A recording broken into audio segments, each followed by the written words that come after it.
Hi everybody, this is Jurius Doctor, and today we're looking at mining Expedition Frigates. Now this video today is courtesy of a question that was asked by Jackal305 in the YouTube comments. He says, thanks for your videos, been watching them all and finding them helpful. Question about the Endurance and the Prospect. Nobody seems to talk about them. Are they mining frigates or not? It's a great question, so let's take a look at the Venture and its bigger brothers, the Endurance and the Prospect. Everybody's pretty familiar with the Venture. If you're not, you should check out my previous video on the core aspects of mining. But Expedition Frigates, you really want to know, what are they for? How do they differentiate from the Venture? Well, yes, they are mining frigates, but they have a few defining differences from the Venture. The first is that they're purpose-built for mining elsewhere. They are ships that you go and you mine other regions with, and they predominantly see a lot of use for this purpose in wormhole space or in null-second areas outside of someone's home pocket. They're designed for covert operation and stealth. They have specific role bonuses that involve the use of cloaking technology, and they have specialized role bonuses for harvesting ice and huffing gas.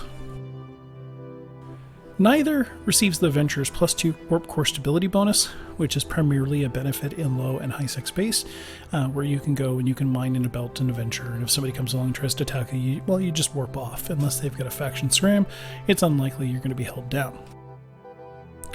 And neither the Endurance or the Prospect is extensively used for their intended purpose. They do often see combat use, despite the fact that they have no combat bonuses. And this again goes back to the fact that they're a fairly inexpensive ship to get into in terms of ships which have a cloak. The hull cost on these is not very high, so they make a lot of use as eyes and other functions. Now let's do a head-to-head comparison between these ships on their own merits. The Endurance and the Prospect. The Endurance is primarily an ice mining frigate, whereas the Prospect is a gas huffing frigate. Now, for their roles and for the roles they fulfill as expedition frigates, as frigates that go out and explore and prospect in other regions, they have larger holds than the Venture because their assumed purpose is that they're going to be away from stations or away from structures where they can very easily drop their oars or yield off. The Endurance has a single turret hardpoint, and the Prospect has 2 turret hardpoints. Now, that's made up for by the fact that the Endurance gets a 325% bonus to mining yield, base roll, and skills bonus. So at maximum skills, you're getting 300% off of a single turret, whereas the Prospect gets a 150% bonus, but gets 2 turret hardpoints, so it can fit 2 lasers or 2 gas huffers. Now, the big advantage here is that the Endurance is a roll bonus, and at maximum skills gets a 100% reduction in ice mining cycle time. And that is all important because when you're mining ice, you only get ice when you complete a cycle, and each cycle only grants you 1 block of ice.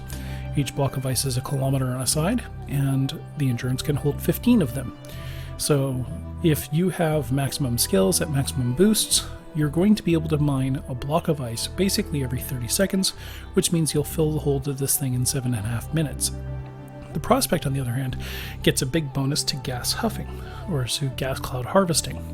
So while you're flying around in wormhole space looking for those anomalies, the gas clouds, the nebulas where you can suck up high-value gas and get out, the Prospect makes perfect sense. It has an ample hold to hold lots of it, and at the speed it is able to gather that gas cloud, you should be able to get in and out in under 15 minutes, which is ideal because between 15 and 20 minutes you're going to start seeing big scary rats appear on field and wormholes. They also have the benefit that they can both fit a cloak. The Endurance can fit a local cloak, meaning a basic or an improved cloak, where it does not have the ability to warp cloaked, but it also has special technologies which prevent it from being decelerated as normal ships would be when fitting a cloak of this type. It suffers no speed penalty whatsoever, so it maintains its normal speed while having the advantage of being cloaked. The Prospect, however, gets 1 step above that, and it has the ability to fit a covert ops cloak. It can move cloaked and it can warp cloaked, which is a big advantage for getting to and fro. And because these are both ships that have the advantage of cloaking technology, they are often very often used as ships to observe what others are doing. Now, when it comes to a head-to-head comparison, let's look a little bit deeper into each of these ships in person. The Endurance is heavier but has a lower inertia modifier. It has more mass, but that amount of mass can stop and turn more quickly. The lower your inertia modifier is, the less your ship has to slow down to turn. It can field three drones, and it has room to carry 2 flights in its drone bay. This is significantly more than the standard 2 drones that the Avenger can carry. It has 4 mid-fitting slots, which means that this ship has quite a bit of utility in terms of how you can fit it for shield, tank, for other things in the mids, scanning, acquisition, modifiers, those kinds of things. But it can also only lock a maximum of 4 targets, so it is definitely more of a mining or utility bent. But it does have a 420 meter per second base speed, so you're going half a kilometer a second pretty much when you fly these things, which for a ship that's fairly heavy is pretty nimble and pretty fast. Now, when you're looking at the Prospect, it's lighter, but it's tankier. It's got a higher EHP to start. It's less agile, though, as its focus is not as much on maneuverability and more on stealth. It's more versatile, though, and enjoys easier stealth travel because of the fact that it has a covert ops cloak, and because of the fact that it has more low slots. So there's a little bit more that you can do with it, and this is where it has the advantage on a purely mining basis to match the output of the Endurance, because it has more low slots to work with for mining upgrades. And it can lock a maximum of 6 targets, and still 380 meters per second base speed. That's still pretty good. I mean, that's the speed of a cruiser with an afterburner. It is not a slow ship by any means. It's still a frigate. It's still fairly fast. But having the advantage to go into warp cloaked is significant. Now, what they're often actually used for in a big way is either ninja miners, scouts, or black ops hunters, and that comes in primarily for the Prospect, where they have the ability to light a covert cyno.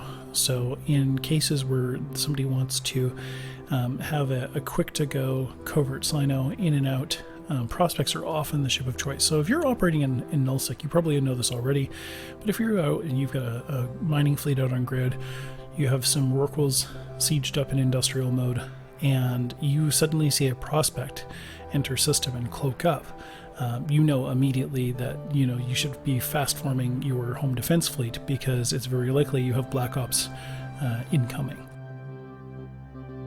Now, Expedition Frigates are very niche vessels from ore, and they have mining specific uses for Expedition Frigates. The primary is that they are really ninja ships. They're designed to be able to go in and steal other people's ore and gas, or other areas' ore and gas. They're prospecting ships. You can use them to explore and mine in new areas. So if you're thinking of moving, changing your home, going someplace else, or taking advantage of resources not available in your current home, these are the ideal ship to go in and explore with. They are also extremely useful for fuel production. Boosted endurances are one of the fastest ways to start mining ice. And in terms of wormhole diving, mining in Anoikis, Anoikis is another word for wormhole space or J-space. Wormhole diving is really facilitated by both of these vessels, in the fact that they can go into any size wormhole, even smalls, because they're frigates, and they can take advantage of the resources that are found there. And typically, if you're paying attention, you can get in and out without too much trouble or without too much risk of getting killed. They're also extremely useful for Mercoxit mining, because you can set one of them up as a dedicated ship for mining Mercoxit if you ever travel outside your home pocket to get it, or in any place where you're not necessarily encouraged to take a mining barge with you. But it is always faster to train mining barges than Expedition Frigates for about the same cost. Resource Wars, short session co-op gameplay, is also another great place to use ships like the Endurance, because you're able to get in and out very quickly, you're able to operate the frigate size, and you have the advantage of being able to cloak. When it comes to fitting Expedition Frigates, I will say that these are not the only way to fit these vessels. These are just my personal preferred fits. I do endorse the use of these ships for new players, because I think that new players really should explore all of the ships available in EVE, and that there's nothing stopping you from flying these. That said, you can fit these ships any way you like. You should fit these ships any way you like, and these ships can be used for combat. But because they receive no combat bonuses, they're not ideal for combat. They are ideally suited to mining in dangerous or unfamiliar situations, And while they do see combat uses more often than not, because they are such niche mining vessels, you're welcome to use these as you will, but the fits you're about to see are my own personal fits. They are mining specific fits, and I encourage you to reach out to me with any questions you may have. Please be aware the fits you're about to see do require maximum fitting skills. So the first one here that I have is the Endurance, and I named this one albino, mostly because the ship is predominantly white. This is a cheap fit. The reason I've kept this fit intentionally Tech 1 for a lot of the fitting is because of the fact that it's designed to be expendable should I get killed in a wormhole, and it has an EPS Gaussian scoped mining laser, predominantly for range and yield, and a Republic Fleet medium shield extender. It's probably the most expensive module on the ship for fitting purposes, so that it fits everything on here. And I've got a couple of rigs on there to increase the resistances, just more or less level them out close to 50%, to add a little bit of EHP.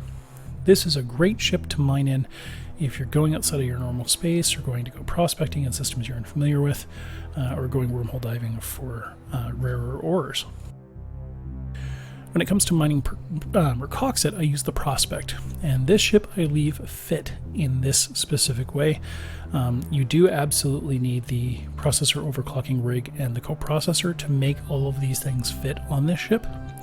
It has a covert ops cloaking device and a couple of modulated deep core miner 2s. These modules are required for mining Mercoxit, as are the mining crystals that are fit. As such, I don't change this fitting at all. I leave it fit this way so that whenever I need to go mining Mercoxit outside of my home pocket, I just hop into this and away I go. It's able to warp very quickly thanks to the Hyperspatial Velocity Optimizer 2. It goes just about 7 AU a second, and it has a pretty fast line time, so most of the time I can get through gate camps without any difficulty. Now let's talk about the effect boosts has on these vessels, and I'm going to compare the Endurance with the Covetor and look at the numbers based on having a porpoise as the boosting vessel. So here we're going to compare again the Endurance versus the Covetor. So for the boosting ship, we're going to have a porpoise with 2 Tech 2 boosts, a couple of scripts in there, one for laser enhancement and one for field enhancement, because neither of these ships really is going to benefit in a big way from the cost of crystals. Crystals are cheap. It has a Mind Link plugin and a Tech 2 drone mining augmenter, so that the ship itself can do some mining. The porpoise will use 5 Tech 2 mining drones to mine ore, or 1 ice harvesting drone to harvest ice. Now mining ore, this thing gets just under 15 meters cube per second of ore, and if we look at the fit for the Endurance, we're going to have a single Tech 2 mining laser, 3 Tech 2 mining laser upgrades, and a high wall implant with 3 mining drones.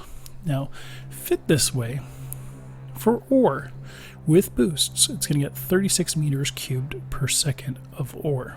If you compare that with the Covetor, fit with 2 Tech 2 strips and crystals, Tech 2 mining laser upgrades, and a high wall implant with 5 mining drones.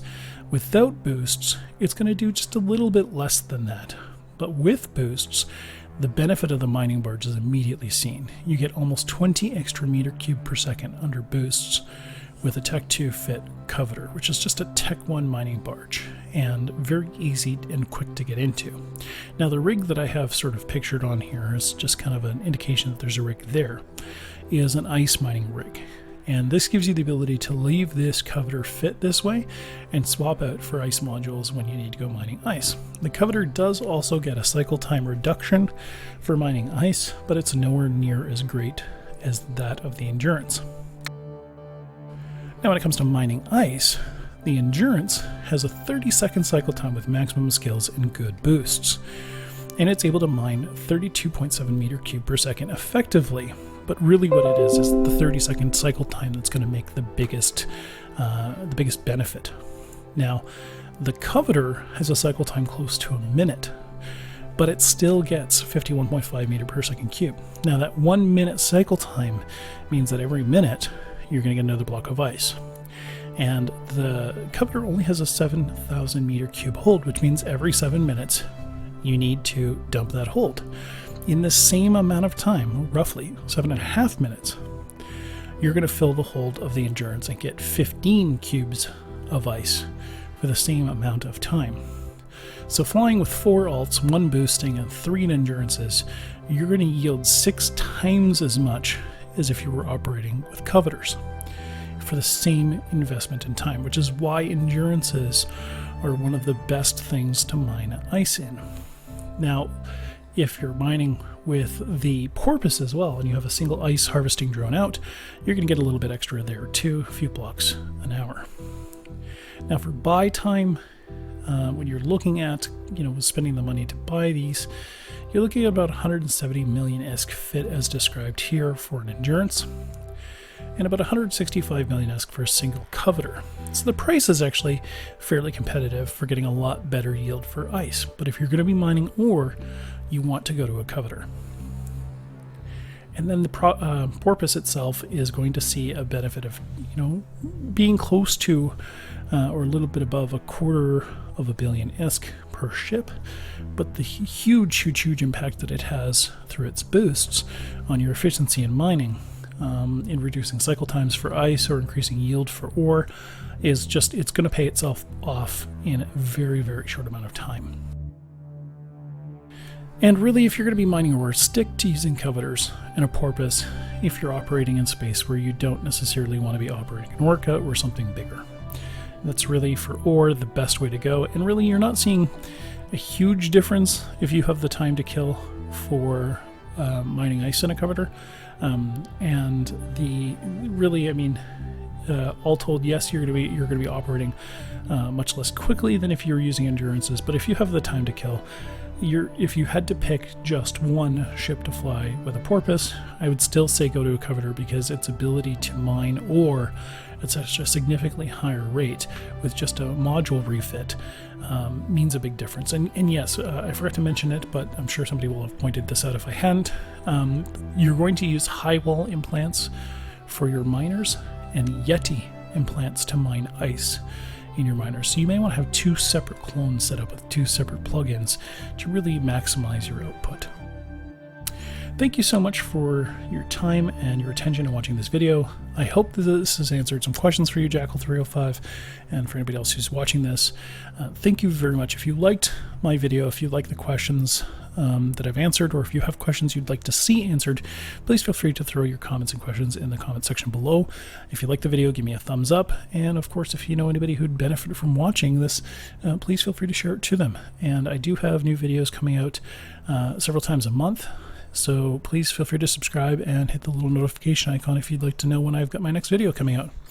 Thank you so much for your time, and I hope you enjoyed. My name is Jurius Doctor. Cheers.